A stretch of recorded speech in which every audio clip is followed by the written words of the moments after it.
There I was, minding my own business, getting me boiler sorted out, trying to cook a little bit of dinner, albeit with no gas, by the way. And Gio phones me up. He said, "Have you done your video yet?" What video? He said, and I've duffed my ears, I clear my ears out. West Ham have made a £57 million bid for Jhon Duran.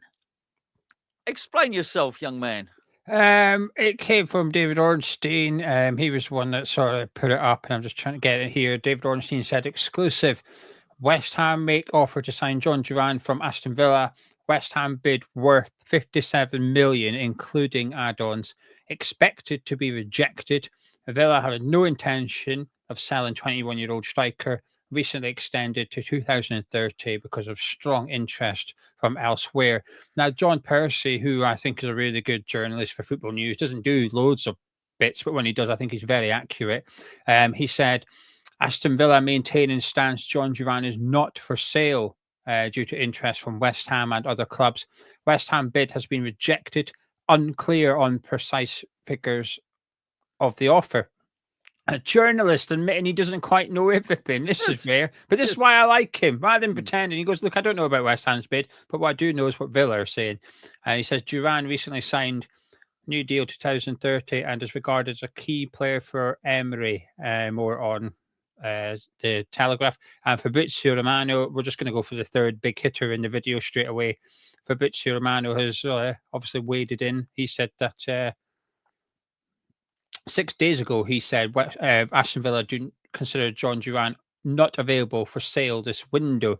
Official Villa sources confirm Duran and Villa just signed a new contract, blah, blah, blah. And he's just reiterated today saying that Aston Villa insists Jhon Duran is not for sale after signing a new contract. So there you go. So maybe I've kind of ruined it a little bit as well. But David Ornstein is the one that said that we've bid 57 million.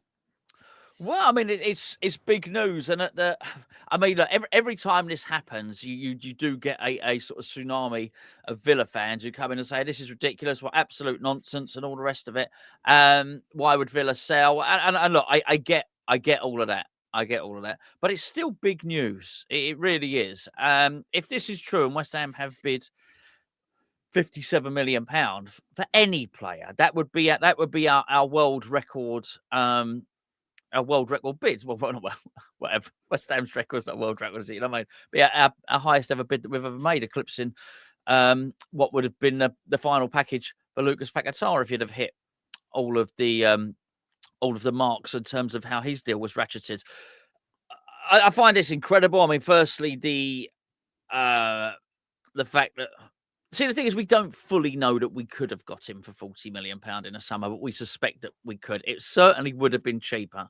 And the fact that we didn't do that, and let's just say for argument's sake that we could have got him for 40, the fact that it might cost us another £20 million for that error, for that lapse in judgment, was do you know what?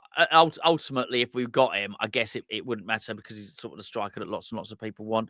I think for me personally, I'm just pleased that we got some money and we can bid for a player. It's been sort of rumoured and leaked over the last few days that we do have money. It's just that money is not going to be spent. But what I do think about this, when you phone me up, whatever, 10, 15 minutes ago, my first thing on this is, well, it was two things. First of all, we need to do a bit of that on his Instagram as well and try and force it over the line from his end. I think he wants you hear certain rumors, which is he's not thoroughly happy there. He thinks he should. You understand why he would think he should be starting ahead of Watkins, of course. The other thing you hear, and you could never know how true this is, but it's not like West Ham making things up. You hear this. He's not the easiest guy to work with. You know, I've not made up the rumor for the purposes of this video, so don't shoot the messenger on that. Well, John McGinn said it. Just blame John McGinn. John McGinn said that he's not the easiest character. And that was Villa's captain. He basically said, he can be quite difficult, but when he's on his game, he's one of the best. He's just... There you go. Yeah, I mean, and I do understand Villa fans, getting annoyed with these videos because they do. They do get annoyed with this stuff. But it's still big news for us for West Ham. We have bid £57 million. That's newsworthy, and we can't not do a video because of Aston Villa's fan sensitivities, obviously. what the other thing that I thought, aside from he needs to do a bit of that on his Instagram, is if we are serious about attracting players here, I do think they're going to look at us and not see any European football. We've got to do something to prove that we are ambitious. So if what you want to do, we'll use Gomez and Jonathan David. Well, we clearly wouldn't get Jonathan David and this guy, but if we were going to go and look and get Angel Gomez on a free, it would be things like this, which would show that we had ambition. I think that's what we got to do. I think in my heart of hearts, I'm not overly thinking it's going to happen, though, Gio. Yeah, I think it's bollocks. Oh, blimey, here we go. Yeah, I do. I think it's bollocks. I'll tell you why in a second. Before I do you want to promote Surfshark before I start rambling on for a few minutes? I do, just to stop you rambling on as much as anything else. Surfshark, it's a VPN. If you haven't got a VPN, you should bloody have one, particularly if you use a mobile phone. You should probably be using one on your laptop as well. VPN covers all your devices, and we've got a really good deal from the leading VPN, which, of course, is Surfshark. Both myself and Gio have been using it a long, long time before they even sponsored the videos. Basically, your browsing data is at risk. Sounds pretty boring, really, doesn't it? Who cares? Let them have a look at what I browse, but it's not the only thing we do on the mobile phone. If you're ever out in a shopping centre, you're ever out anywhere, and you're on your 4G or anything like that, maybe you might link up to the shopping centre Wi-Fi, or if you're rich and you're in Five Guys, you might link up to the Five Guys Wi-Fi or something like that. You don't want to be using your banking app and anything like that when you're doing that sort of stuff, because it can get hacked. What Surfshark does is it gives you a level of protection because it encrypts everything you're doing. Just one subscription will cover all your devices. We've got 4 months free, basically, and a 30-day money-back guarantee. The discount code is HammersChat, all one word. The link's in the description below. It's surfshark.com/HammersChat. Get yourself protected. Gio. Right. The reason I think is, do I believe we bid for Jhon Duran? Yes, I do. I believe we bid 57 million, but this is where I think it's bollocks. A bit like in the summer, it was widely reported Villa wanted 40 million. So we started with, 25, 30. We were going up bit by bit. And it was frustrating as a West Ham fan. We're going, come on, like the price is there. When are you going to get to it? And since then, obviously, now the rumours are that Aston Villa don't want to sell him. However, there has been other rumours prior, which is PSG wanted him, and the price was 85 million. Right? Some were saying 75, some were saying 85, but that was the price PSG were supposedly quoted.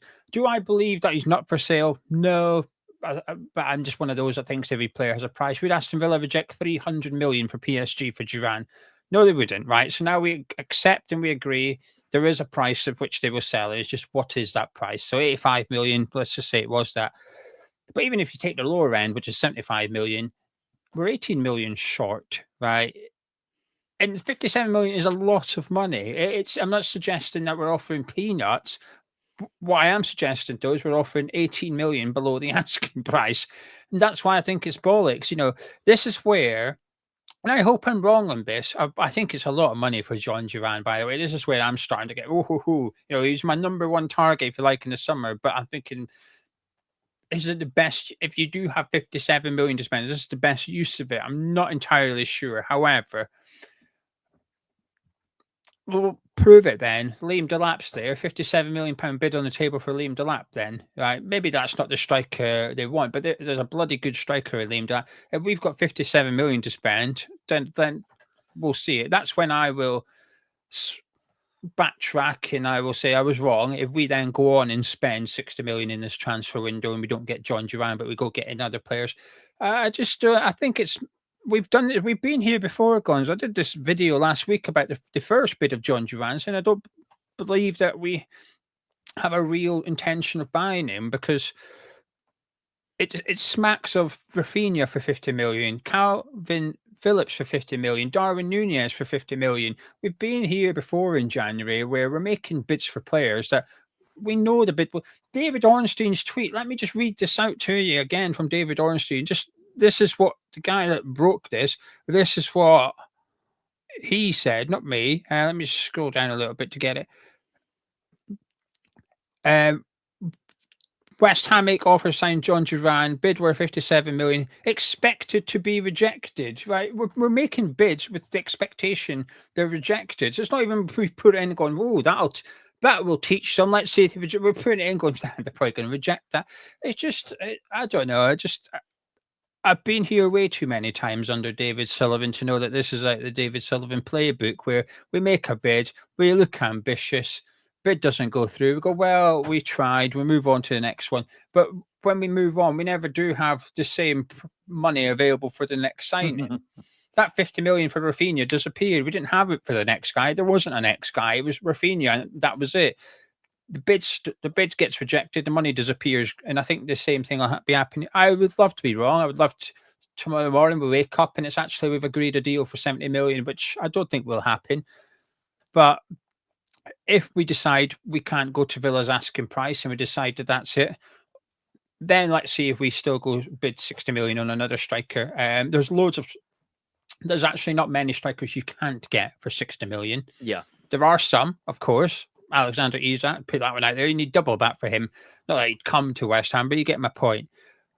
Majority of strikers you will be able to get for 60 million. Like I've just thrown out a name there with Liam Delap. Go to Leipzig and throw 60 million on the table for Sesko.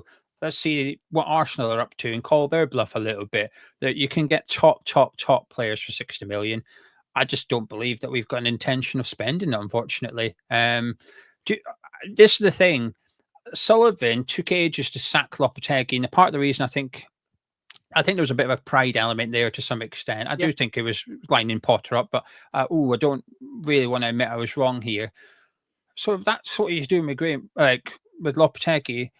Do I really believe he's going to spend 20 million more than he had to in the summer and admit he got that one wrong? I'm not having that one. And also it's an admittance that actually maybe Tim Steidten can identify a good player as well. So if you go get the player Tim Steidten was supposedly after in the summer, but say you're crap at your job, do one, but I'm going to sign your player anyway. So I just don't believe it. I just don't. Yeah, I'm not having this one. I hope I'm wrong, Gonzo. Nah. Yeah, I mean it's tough. I don't know. Honestly, the first I've heard of it was 10 minutes before we started recording this video, so I'm not quite filtered all the information yet. I think I would love to think that we do have some money. That would be absolutely brilliant. And do you know what? I wouldn't even, mate. I'd be happy if we went and spent 40 million pound on the striker and 20 million pound on midfield. I don't, whatever the case may be. I do. I got a little bit worried. I think certainly after the Palace game, particularly with the stories that were starting to come out. Actually, Potter was happy to work with what he got, and then obviously we all saw Palace, and I thought, don't turn down players. Take some players. So I think this at least spices up the transfer window a bit. Obviously you did your video earlier on with the Macaulay coming in from Chelsea and whatnot. So that being said, if you get this guy that's there to guy comes in to identify new talent, and he ends up bidding on the bloke we were bidding for anyway. I can't stop thinking back that Snatch sketch where they were going to buy they were going to sell a caravan. They end up buying a caravan. So yeah, I just think or he comes in and goes, how much have we got to spend? None. Why? We've just spent all of it on Duran. We've just spent. There's no money. Yeah, we bought Tim's bloke anyway. Excuse me, there, Mr. Macaulay. Just got to go and sack Tim. Yeah, I mean, was the truth. I was going to say the truth will set you free. I don't know if that's quite the case, but I'm sure the truth will come out in a wash. That's probably a little bit more apt, and by the end of the window, we'll know a lot more about our ambition. At the moment, we're trying to piece things together, both with the, whatever the director of football stuff and then the player stuff. Potter. So that is not. I'm quite sure that is no attack is not out. Graham Potter wants to play football, so I can't think he's going to be building. Wants to build his team around a midfield 8. That don't shoot. So yeah, look, hopefully things will happen anyway. But thank you for alerting me and disturbing me and letting me know that West Ham are back in the game. Gio, cheers, mate. Ta-da.